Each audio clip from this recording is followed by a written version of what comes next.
Cette sculpture de Martine Doitier est énigmatique.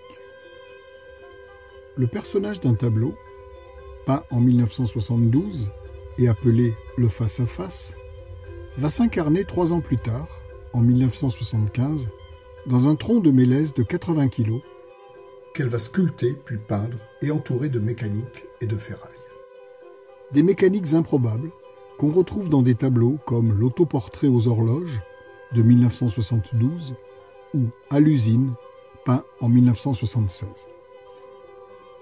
Elle rajoutera ensuite, au-dessus de lui, un second personnage assis, plus petit, et dont les bras et la tête sont animés par des mécanismes.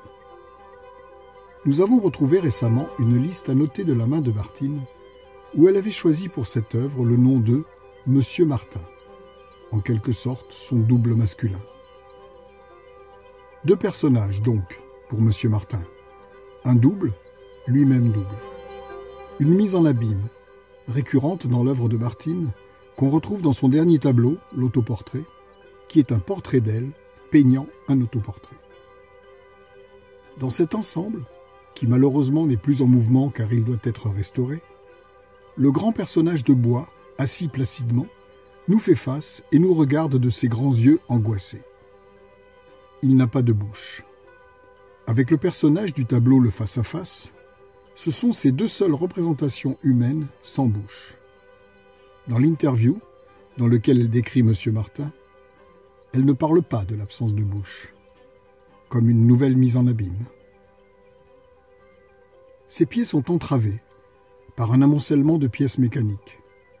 Derrière Monsieur Martin, le petit personnage, assis de profil, frappe bruyamment de ses marteaux métalliques les montres posées sur son établi. Lui a une bouche, mais elle est fermée et pincée.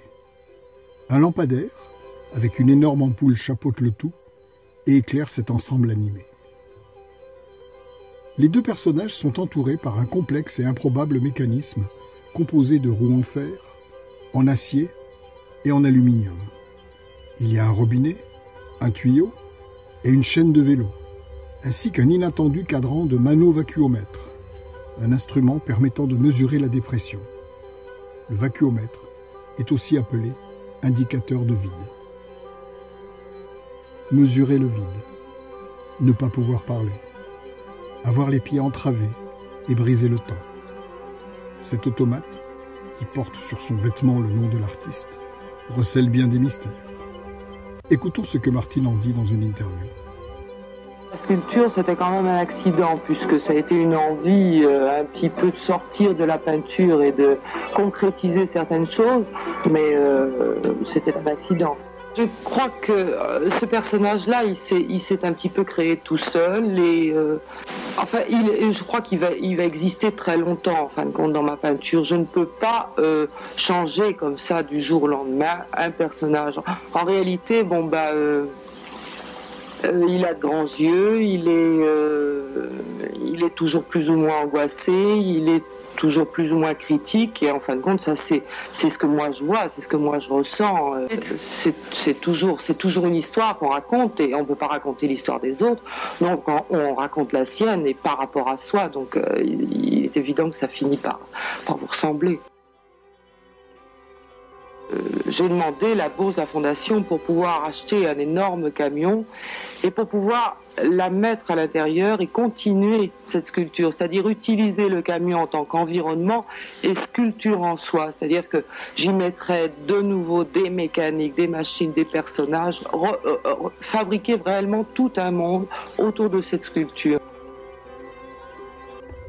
Malheureusement, le projet de camion ne se réalisera pas. Quelques années plus tard, en 1983, la ville de Nice lui donnera un autobus à peindre, qu'elle écorchera pour, là aussi, montrer des mécaniques toujours aussi improbables. Mais l'étonnant Monsieur Martin sera bientôt restauré et retrouvera tous ses mouvements et le bruit de ses marteaux. Ainsi, l'unique sculpture de Martine Doitier pourra figurer en bonne place dans la grande exposition rétrospective de ses œuvres, qui est en cours de préparation.